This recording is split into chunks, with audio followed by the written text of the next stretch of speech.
He returned home to find his daughter thrown aside like garbage, and his wife in a wedding dress with someone else. But one silent look from him made the whole world stop breathing. Ethan Walker stood still at the edge of the driveway. The old iron gate he just opened creaked behind him, the sound scratching through the cold air like a warning. The house in front of him was barely recognizable. The grass had grown tall, nearly reaching his waist. There were no lights on, no barking. The windows were shut tight, curtains drawn. No sign of life. He carried his old military backpack over one shoulder. His hand still showed the roughness of war. 2 years away. 2 years buried in a mission so deep, he had no way to write, call, or send any word back home. Now the home he had dreamed about was cold and empty. He walked up 3 steps to the porch. The front door was locked. He knocked 3 times, slow and steady. No answer. Ethan turned and walked toward the side of the house. The path along the fence was covered with weeds and broken branches. As he reached the back, his eyes stopped. At the small window to what used to be his daughter's room. The pale purple curtain still hung there. It didn't move. It looked frozen in place, like time had stopped. He stepped back. He didn't call her name. He didn't knock again. Deep down, he already knew. No one was inside. Then he heard a sound from the neighbor's yard. A young woman stepped out holding a trash bag. She had soft brown curls and wore a gray hoodie. With jeans. When she saw Ethan, she froze. Oh my gosh. You're Ethan, right? She asked, setting the trash bag down. He nodded. I'm Penny, she said. I've been renting this place since last April. That house. It's been empty for over a year. Ethan's voice came out rough. Where's Julia? Penny's smile faded. Her eyes lowered. She left. About a year and a half ago, she said quietly. She dropped off her daughter at her sister's place. Sighed she'd come back, but no one's seen her since. The wind picked up slightly. It smelled like salt from the sea. Ethan didn't flinch. His face stayed still, but his eyes looked like they were chasing something just out of reach. Do you know why she left? He asked, barely above a whisper. Penny shook her head. She didn't talk to anyone.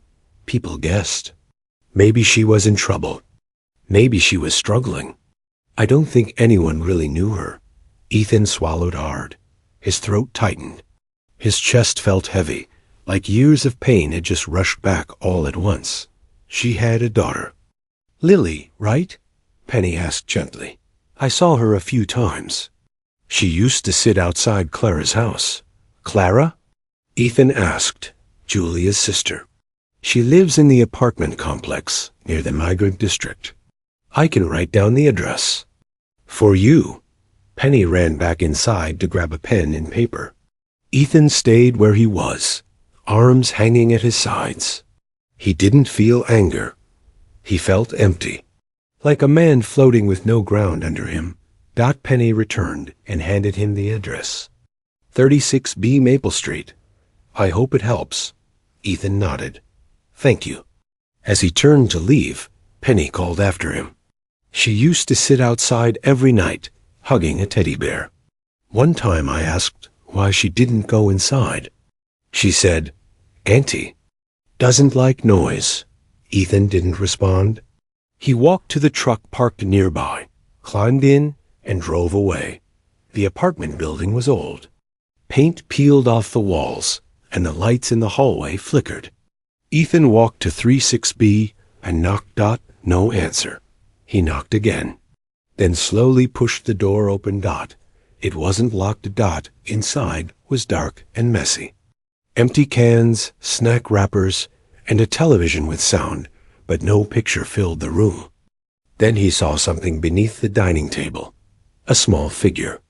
Curled up, tiny brown hair, big wide eyes. She was holding a worn-out teddy bear. Lily, Ethan said softly. She didn't move. Just stared. It's me, baby. Daddy's here. Her head tilted.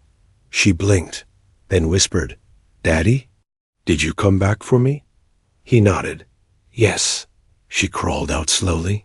No tears. No fear. Just quiet movement. Like she didn't believe he was real.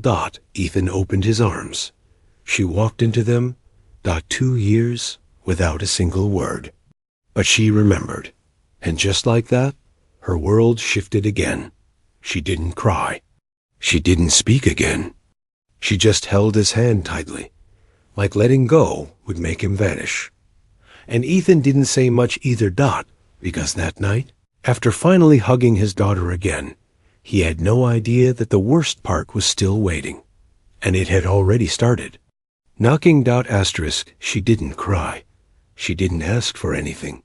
She just held onto his hand like it was the only thing still real. Apartment 36B felt colder than Ethan had expected. The air smelled like damp carpets and cheap smoke. He looked around, still holding Lily in his arms. Her little head rested against his chest. The teddy bear she clutched had one ear missing.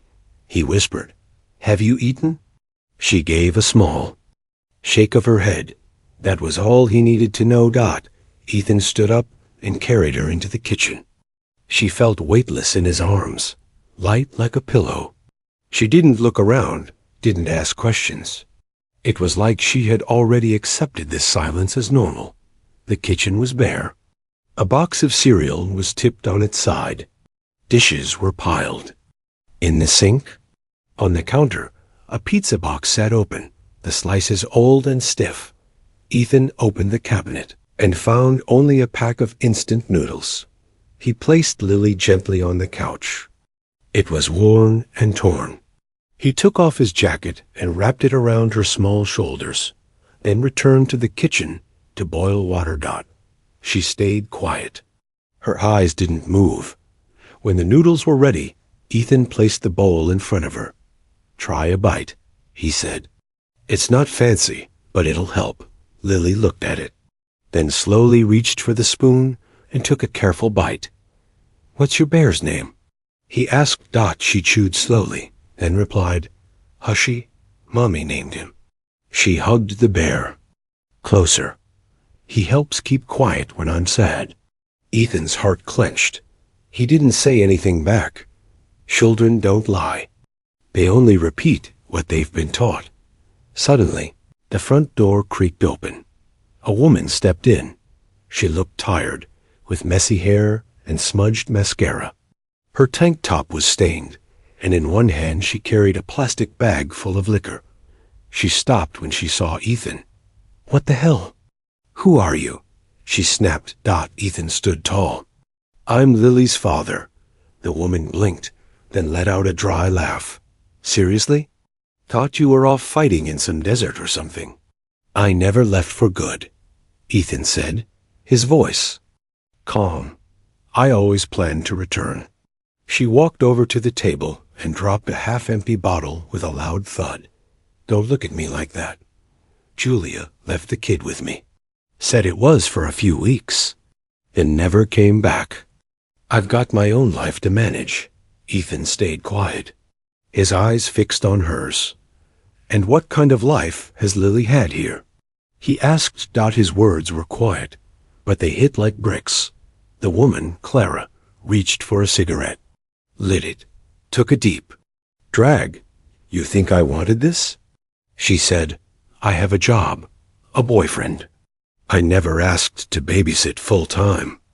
Ethan knelt down beside Lily. Do you want to come with me? He asked gently. Lily looked up at him. Her eyes didn't show fear, only hope, the kind of hope that had been hiding inside her for months. She nodded. You're not going to leave me again, right? Ethan took her small hand and gave it a light squeeze. Never again. I'm here now. He stood up, lifting her into his arms. She held on to him tight, her head resting on his shoulder. Clara scoffed and leaned against the she. Wall. Fine, take her, but don't drag me into any court stuff. I don't need drama. Ethan didn't say a word.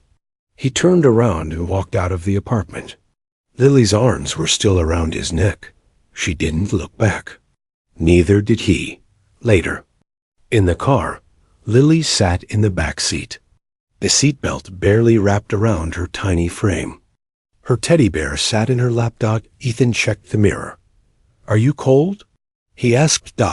She shook her head. He turned up the heat anyway. A moment passed. Then Lily spoke, her voice so soft it barely reached him. Double cuss, Daddy. Mom said if I stayed good, she'd come back for me. Ethan kept his eyes on the road. "You've been good," he replied. "That's why I came back." The city lights flickered past them as they drove. Long shadows stretched across the streets, like quiet memories. Lily slowly fell asleep in the back seat, the bear still in her arms. And for the first time since Ethan had returned, he didn't feel empty. Not because he had found the old house, but because he had found the one person who still needed him, the one person who had never stopped waiting. She didn't ask where they were going. She didn't care. As long as she was in his arms, it was enough. Ethan didn't know where to take Lily. The old house wasn't an option. He didn't have the keys anymore, and someone else had already moved in. A hotel wouldn't work either. Too noisy, too cold. Lily had been through enough. He thought about a few old names, friends from the army, but most of them had moved away or built new lives. And one name came to him: Thomas Lane, a former police officer. Not the warmest person, but someone Ethan could trust. Years ago, they had buried a teammate together. Since then, they kept in touch now and then. Just enough to know if one ever needed help, the other would show up. Ethan pulled the car over and took out his phone. It was finally a signal. He found the number. Still saved under 2. He called. One ring. Then a voice, groggy but familiar. "Ethan? I thought you were dead." "I've got my daughter with me," Ethan said. "I need a place to stay, just for the night." Thomas didn't hesitate. "Of course, 3rd floor, doors unlocked." The apartment building looked old, its paint faded and cracked. The hallway smelled of dampness. Ethan carried Lily up the stairs. She was still asleep, arms wrapped tightly around him. Apartment. 3D's door was slightly open. Inside, the place was simple but clean. The furniture was old, but everything was in order. Thomas stood by the table in a hoodie and sweatpants. "Put her on the bed," he said without small talk. "I already made it." Ethan laid Lily down gently. She didn't wake. She just clung to her teddy bear, like it was the last thing keeping her grounded. Back in the living room, Thomas handed him a glass of water. "She looks like you," he said, eyes still on the silent TV. Ethan sat down. His elbows rested on his knees, hands locked tightly. "There's nowhere left," he said after a long pause. "Julia's sister just left Lily like she was nothing." He looked up, voice cracking. "And Julia? She's just ... Thomas raised an eyebrow. "Are you sure she didn't reach out to anyone?" Ethan shook his head.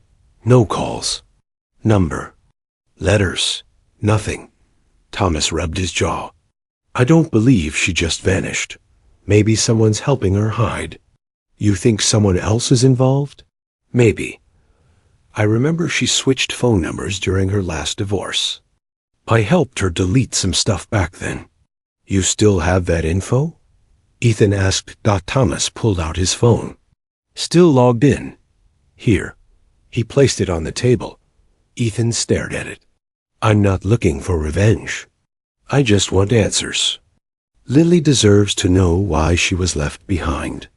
Thomas placed a hand on Ethan's shoulder. "Then start looking. You're not alone in this." Ethan unlocked the phone. He typed, "Julia Sanders." Her account came up.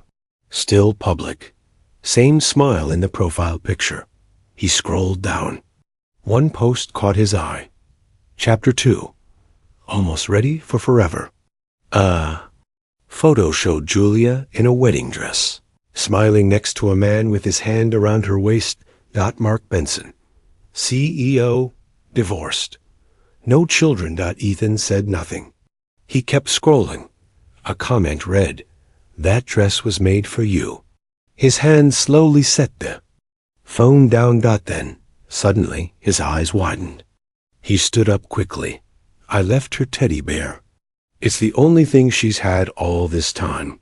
If she wakes up without it, ... Thomas nodded. "Go. I'll tell the building security you're coming." Ethan grabbed his keys. "I won't be long." At 36B, the hallway lights flickered. The apartment door was still unlocked. He stepped inside quietly. The bear was lying on the floor near the table, its one ear barely hanging. He bent down to pick it up. Then he heard voices from the bedroom. A woman's voice. "Clara, I told you to just marry him. He doesn't know. And keeping the kid for a few months won't hurt. If anyone finds out, just say that Dad died in the war." Another voice, softer. "Julia. Clara, I'm scared this will come back." Then blame Ethan.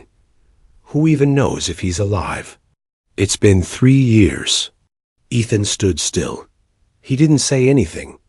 He didn't knock. He just held the bear, turned around, and closed the door behind him, quiet as a whisper.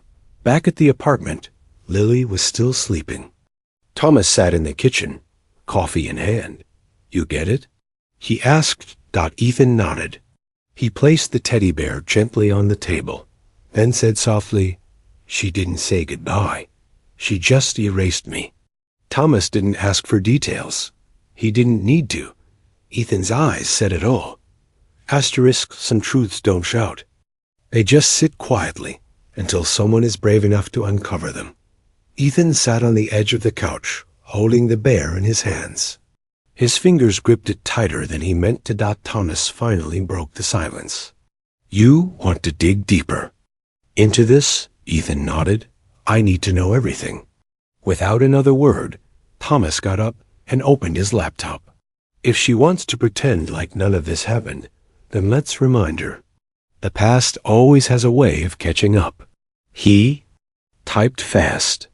In moments, images began loading. A photo popped up. Julia trying on a wedding dress. Another showed Mark pinning flowers in her hair. Thomas turned the screen toward Ethan. Ethan stared.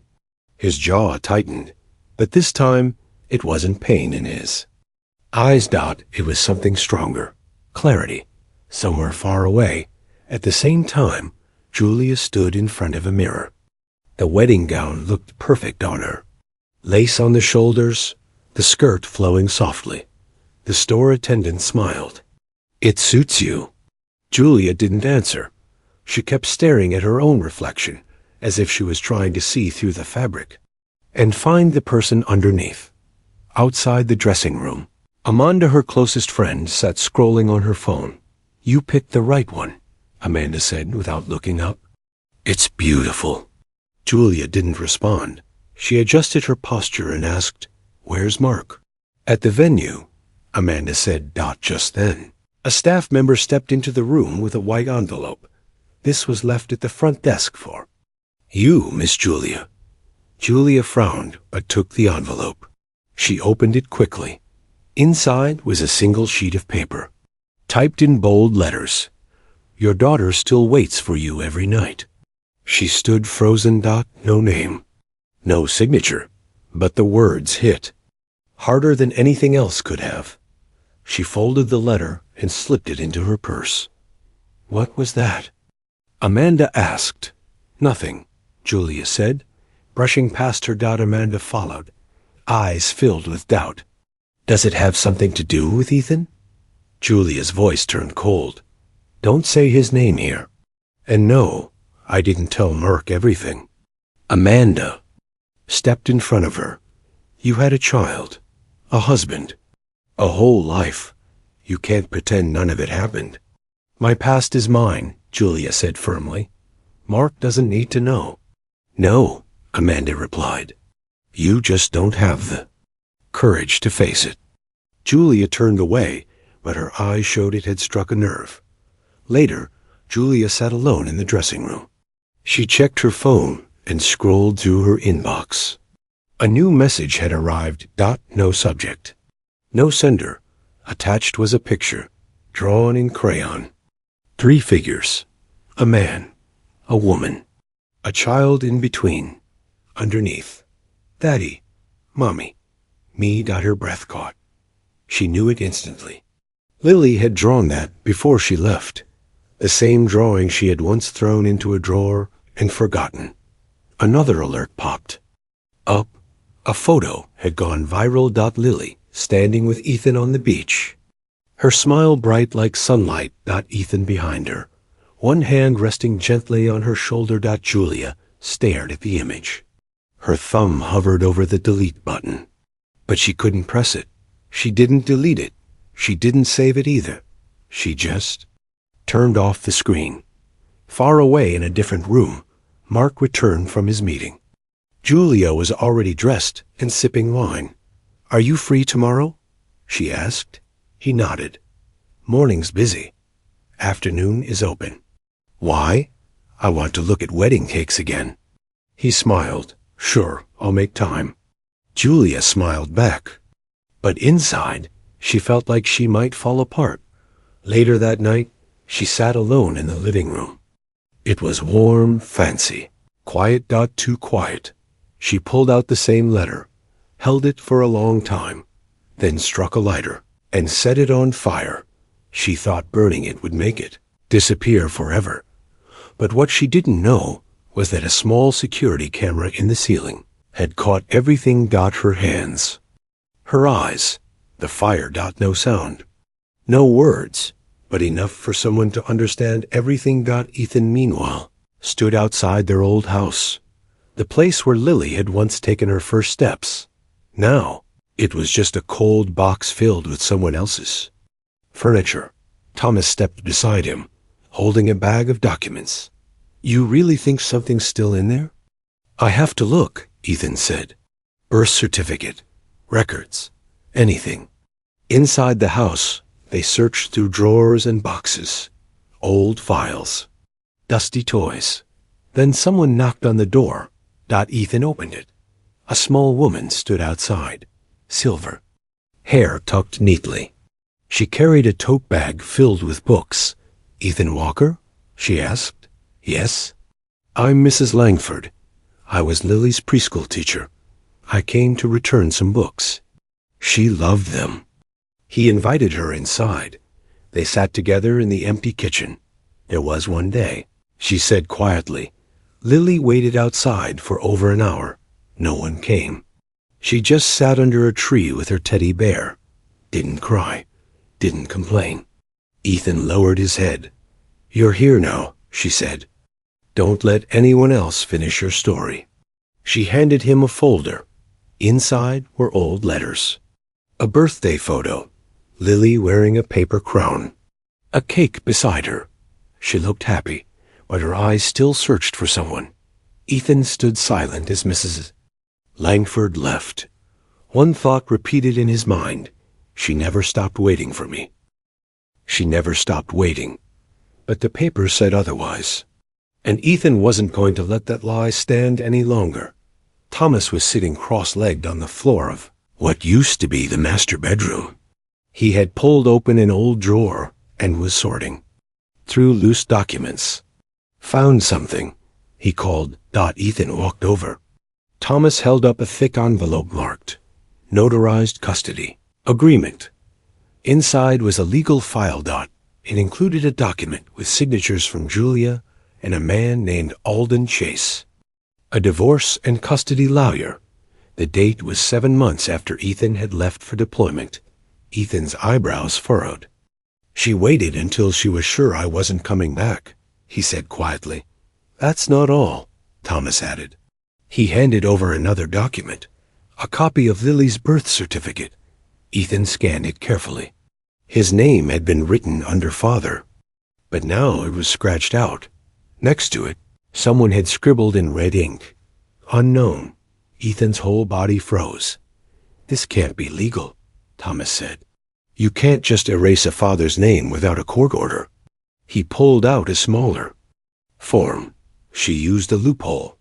Something called a voluntary maternal declaration. Signed off by a county registrar named Shelley Brown. Ethan's jaw tightened. Can we contact her? Thomas nodded and dialed. He put the phone on speaker. After 3 rings, a woman picked up. Shelley speaking. Hi, this is Thomas Lane. I'm reviewing a 2020 vital records file for Julia Sanders and her daughter Lily Sanders. There was a pause. Then the woman answered quickly. I can't talk about this over the phone. Bring a court order or legal counsel. Thomas ended the call. She's scared, he said. That means something shady happened. Ethan sat down, holding the birth certificate. His name, once there, now slashed in red. He didn't cry. He didn't scream. He just gripped the paper until it crumpled in his hand. She might not. Need my name, he said softly. But she needs to know I never left her. By the time they left the house, it was already dark. A cold wind stirred the trees. Before getting in the car, Ethan looked at himself in the mirror. His eyes were red. But steady. Thomas? Yeah? I'm not going to that wedding to cause a scene, Ethan said. I'm going so Lily can see me stand tall. I want her to remember that. The next morning, Ethan helped Lily get dressed in front of a tailor's shop. She wore a soft beige hoodie dress. She held her teddy bear close, freshly washed and clean. She looked brighter than she had in weeks. Do you like this color? The shop clerk asked, holding up a swatch of creamy white silk. Lily nodded shyly. It looks like a bride's dress, she whispered. Ethan turned to the clerk. Make a simple one. Knee-length, short sleeves. I'll pay now. Later that afternoon, while Lily enjoyed an ice cream cone outside, Ethan stepped into a men's tailor shop to try on a suit. In the mirror stood a man with broad shoulders and tired eyes. But something had shifted. He straightened his collar, adjusted the cuffs. Can you sew a pocket on the inside? He asked the tailor. I need to carry a letter. The tailor smiled. Most men carry rings there. Ethan gave a faint smile. In return, nearly 100 miles away, at Silver Pines Resort, preparations were in full swing. Fresh flowers were being delivered. Staff moved quickly with clipboards and headsets. Laughter echoed through the dressing room. In the center of the room, Julia stood in her mermaid-style wedding gown. Her reflection was flawless, but her heart wasn't still. Did you sleep okay last night? Amanda asked. Julia nodded, but her hands wouldn't stop shaking. Then came a knock at the door. A hotel staff member entered, holding a small ivory gift box. No name, he said. Just a message written on top. Julia reached out and opened it. On the lid was a single sentence, written by hand. Your daughter still waits for you every night. She opened the box. Inside was a small pink hair clip, plastic and cheap. The kind you find at a corner store. Julia stared at it, like it had caught fire. It was the same clip she used to use on Lily's hair when she was little. The same one that always got tangled, always fell out. The one Lily used to beg her not to lose. And then one day, Julia had left it behind, just like she had left everything else. Amanda noticed her friend's eyes welling up. What is it? Nothing, Julia replied quickly, closing the box. Amanda knew better. Elsewhere in the resort, Mark's mother Enid sat in the reading room with a tablet in her lap. She had searched Julia's name 3 times already. What she found on civil record made her frown. She had worked with single mothers before. She knew what it looked like when someone tried to erase their past. Back in the dressing room, long after the others had left, Julia sat alone on a bench. Her phone buzzed. A new message appeared. No name, just a note. I stayed quiet today. Tomorrow, I won't. Attached was a photo, Ethan and Lily, standing hand in hand in front of the old house, Lily looking up at her father with eyes full of trust. Julia's hands began to shake again. She reached into her makeup bag, pulled out a lighter, and burned the message. But what she didn't realize was that someone had seen everything. Asterisk. She thought the past was gone, but the truth was already watching her from the window. Down the hallway from Julia's dressing room, Amanda had stepped away to find the event coordinator. On her way back, she passed by the security desk. A screen caught her eye. It was a live feed from inside the dressing room. She paused, confused, as the footage replayed. Julia, holding a letter, lighting a flame, and burning it with shaking hands. Amanda stared, frozen in place, watching the whole scene unfold again on screen. No sound, just flickering images. But Amanda saw enough to know something wasn't right. Outside, dusk had fallen. Ethan stood beneath a tree, not far from the chapel. The warm yellow lights from the third-floor suite spilled onto the grass, giving the resort a golden glow. It looked like something out of a magazine, but Ethan didn't care about appearances. Lily stood beside him, dressed in a simple white dress. Her newly brushed hair was tied back with a pale pink ribbon, the same clip her mother had once bought for her years ago. Ethan bent down and gave her hand a gentle squeeze. "Are you scared?" Lily looked up at him and shook her head. "No, because you're here." He smiled and kissed her forehead, then reached into the inside pocket of his suit. He pulled out a folded document. Petition for legal custody reinstatement. There was one blank space at the bottom. He took out a pen and signed it, Ethan Walker. He folded the paper carefully and slid it back into his chest pocket. His eyes rose to the glowing windows of the suite above. Tomorrow, the right hands would receive that envelope. And this time, Ethan wasn't arriving empty-handed. Inside the chapel, soft piano music floated through the air like feathers. A gentle breeze rustled the white ribbons tied along the wooden posts outside. Everything looked peaceful. Guests were seated. The aisle was covered in rose petals. Mark stood at the altar in a black tuxedo, trying to keep his nerves steady. He smiled, but tension clung to him. Then the chapel doors opened. Julia entered. Her white wedding dress flowed behind her. Her hair was tied up in an elegant bun, topped with tiny pearls. She looked like the perfect bride, but her steps were shaky. Mark reached out his hand. Julia took it, barely managing a smile. The pastor stepped forward. "We are gathered today to witness the union of Mark Benson and Julia Sanders." No one noticed Ethan standing outside beneath a tree, watching through the stained glass windows. Lily stood with him, her teddy bare in one arm, her eyes wide and quiet. Then the pastor continued, "Before we move forward, I must ask if anyone here has a reason why these two should not be married. Speak now or forever hold your peace." Silence. Then a voice rang out. Clear, calm, without hesitation. "I object." Heads turned sharply. At the far end of the aisle, Ethan stood. He held a bouquet of lily in one hand, a white envelope in the other. Every step he took down the aisle was slow and steady. His boots touched the floor like the steps were chosen years ago. Julia froze. Mark turned to her.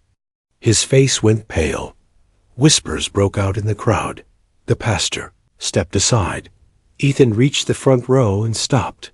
He didn't raise his voice. He didn't look angry. He simply looked at Lily, then turned to Julia.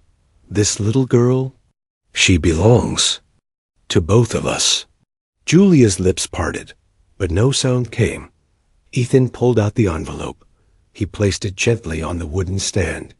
Inside were two documents, a DNA test and a guardianship petition. "This is proof," he said, "that she's mine and yours." Lily stepped forward. She reached into a pouch and pulled out her crayon drawing.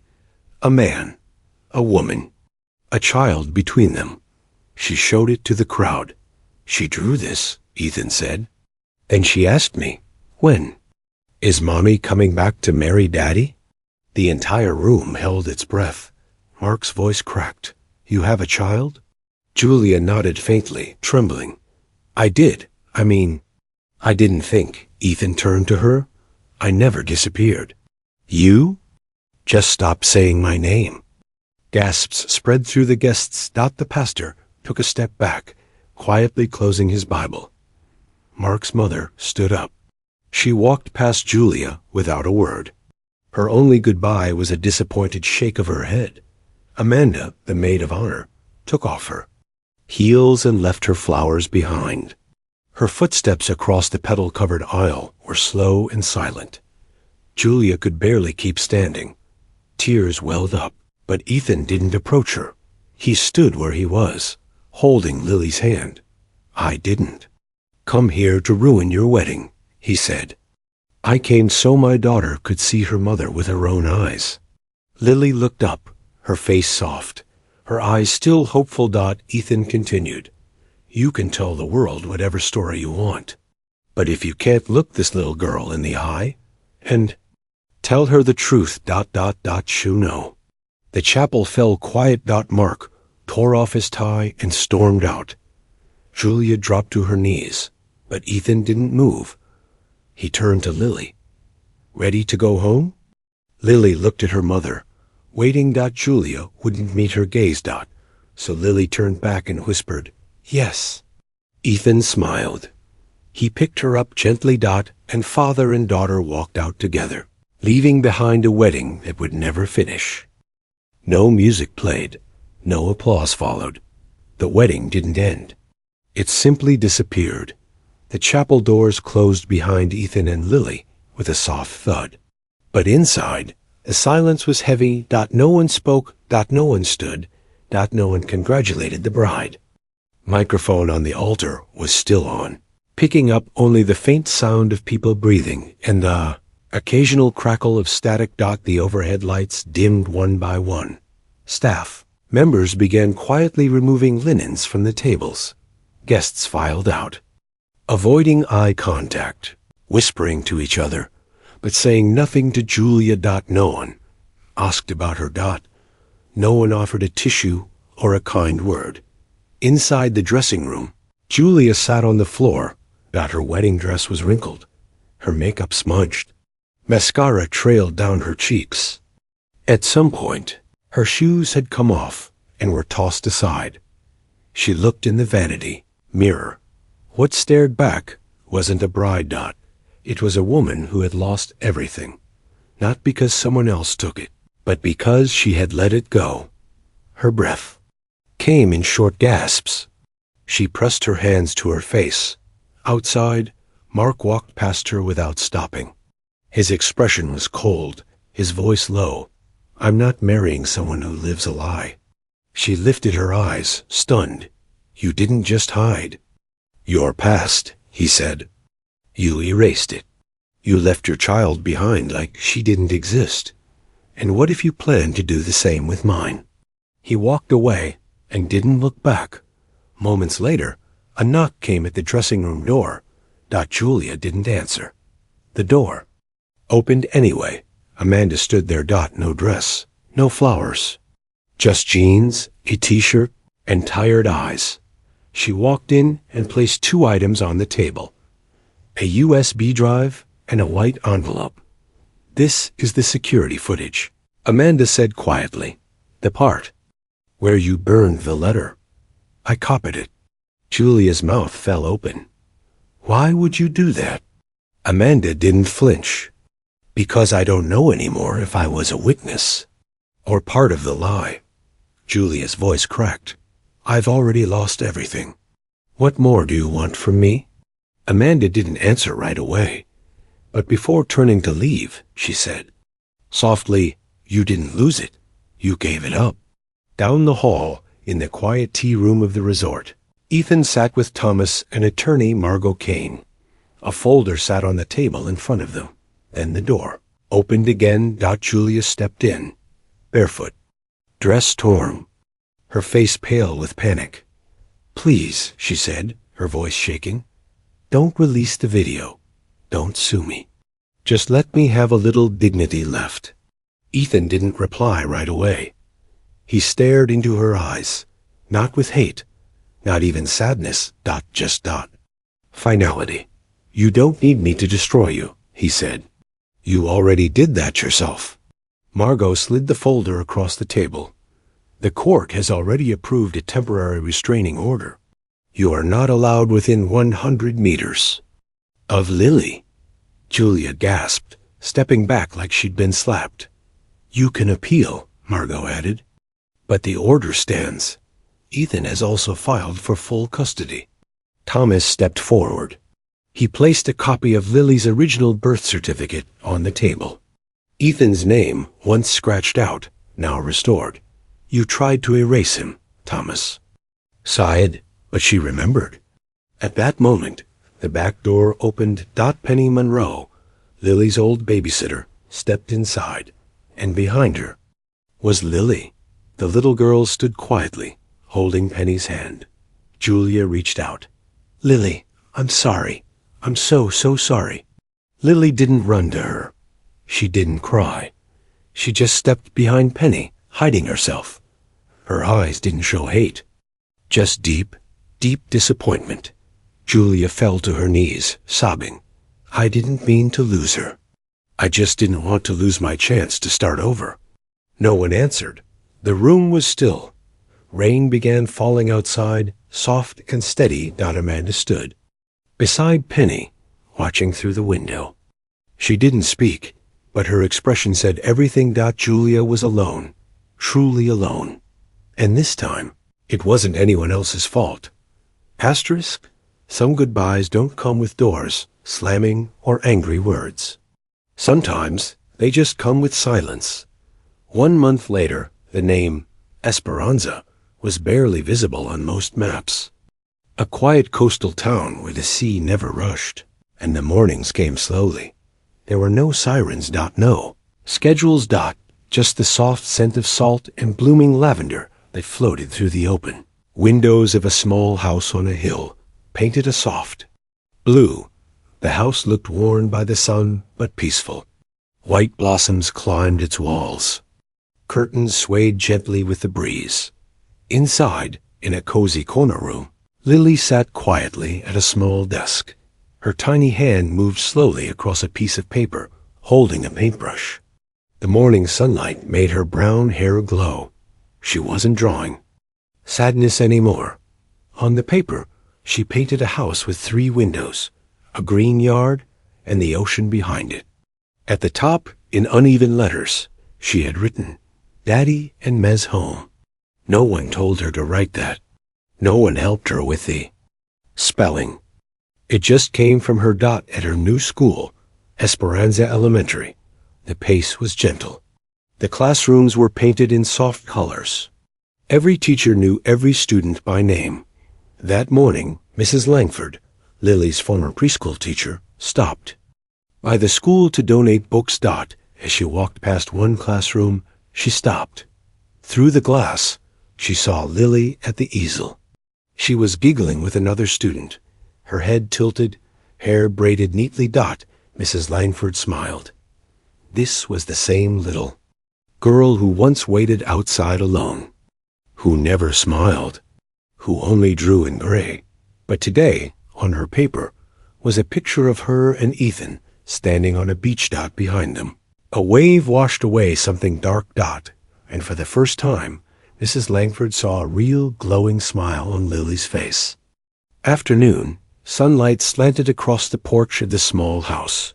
Ethan sat on an old wooden chair. In his hand was a crumpled letter.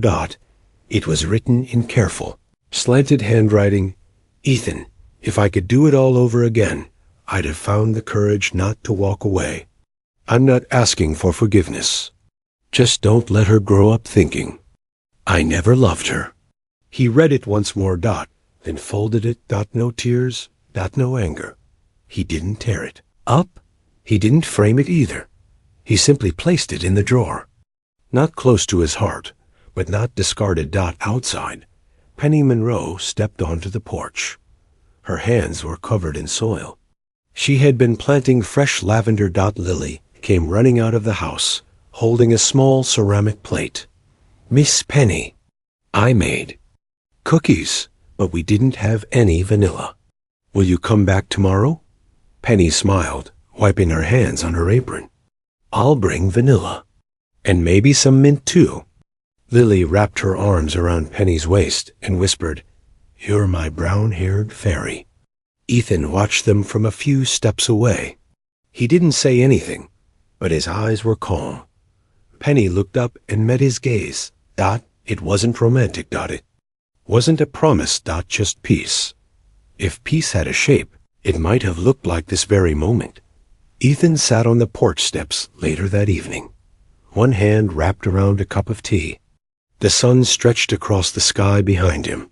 "I didn't think I'd ever feel happy again," he said softly. "Not until I stopped waiting for someone else to give it to me." Penny didn't answer. She just sat beside him in silence, because sometimes what we need most isn't advice. It's someone who stays.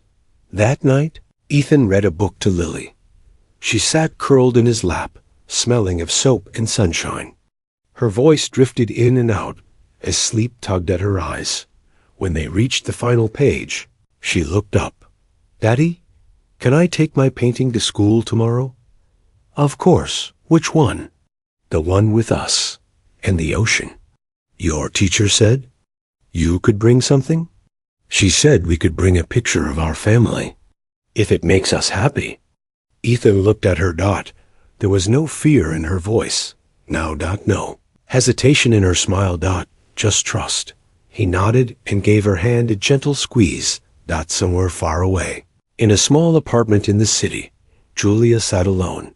The wedding dress had been returned, ring never worn. She stared at an old photo of Lily she had pulled from a box. The apartment was silent, so quiet she could hear the tick of the wall clock. She had written a letter. She had included a small hair tie, the one she used to use every morning when Lily was small.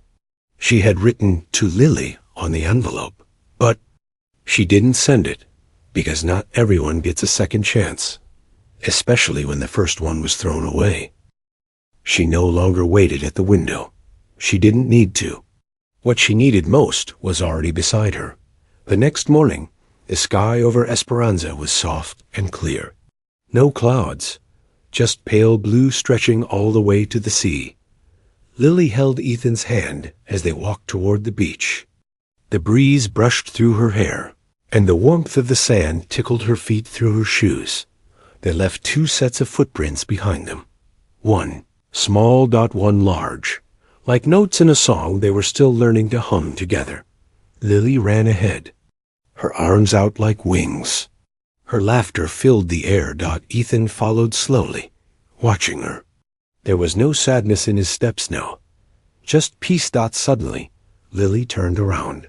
She spread her arms wide and shouted, her voice bursting into the wind. "I have a daddy now." Ethan froze. His chest tightened, not from pain, but from something else, something softer, something called living. He ran forward and scooped her up into his arms. They spun once, laughing together as the waves rolled gently beside them. Later, they sat in the sand. Side by side, watching the sea. The sun rose quietly behind them.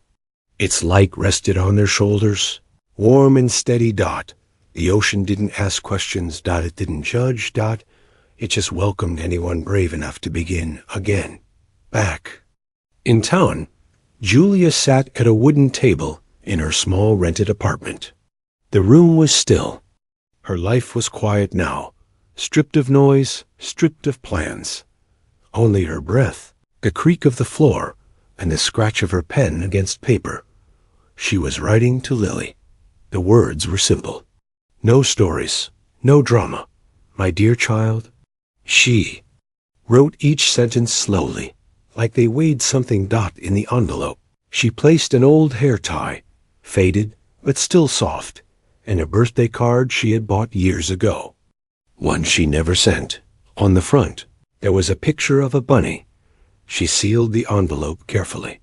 On the front, she wrote, "To Lily, if you want to open it, no return address, no signature, just a small attempt at trying, even if it was far too late." Meanwhile, in Esperanza, Ethan stepped out of the local post office. In his hand was a pink envelope. Decorated in crayon were 3 hearts, a little girl and a tall man. Underneath, in large letters, it read, "For Mom." He opened it right there on the steps. Inside was a drawing and a short letter. "Mom, I'm okay. I'm not waiting anymore.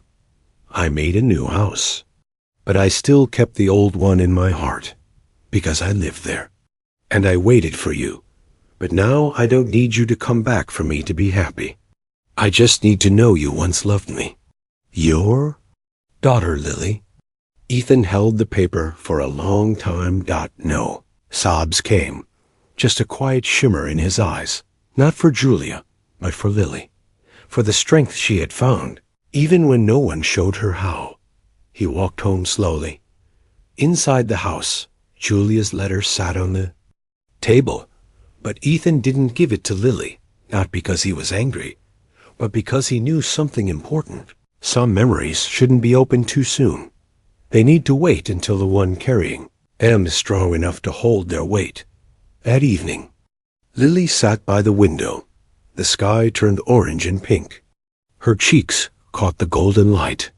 She held her old teddy bear, warm but clean, resting it gently on her lap. She didn't speak. She didn't cry. She just stared out at the ocean. Peaceful. She had no questions, because the answers weren't far away anymore. They were in the chair behind her, where Ethan sat reading quietly. He didn't speak either, but his presence filled the room, like a promise that didn't need words. In their little world, forgiveness wasn't forced, but letting go was possible. We all make mistakes, but not everyone has the courage to face them, and even fewer are lucky enough to be given the chance to make things right. Ethan, Lily, and Julia's story reminds us that love is not built on perfect words or grand moments. Real love is quiet. It shows up. It stays, and it chooses to stay again, especially when it's needed the most.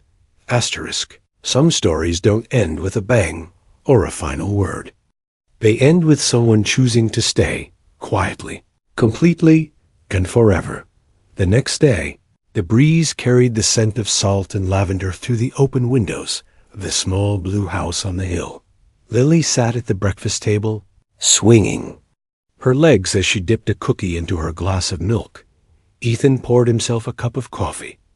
He moved more slowly now. Not out of age, but calm.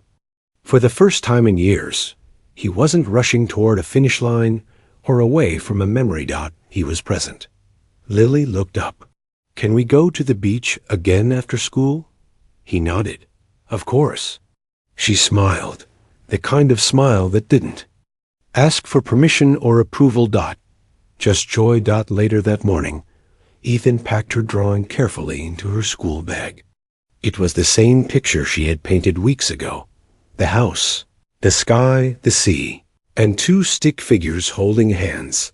He clipped her pink hair tie gently over the top corner of the page, so it wouldn't fold. At school, her teacher asked the class to bring something that made them feel safe. Lily stood at the front of the room and held up the drawing. "This is me and my daddy," she said quietly. The room was silent.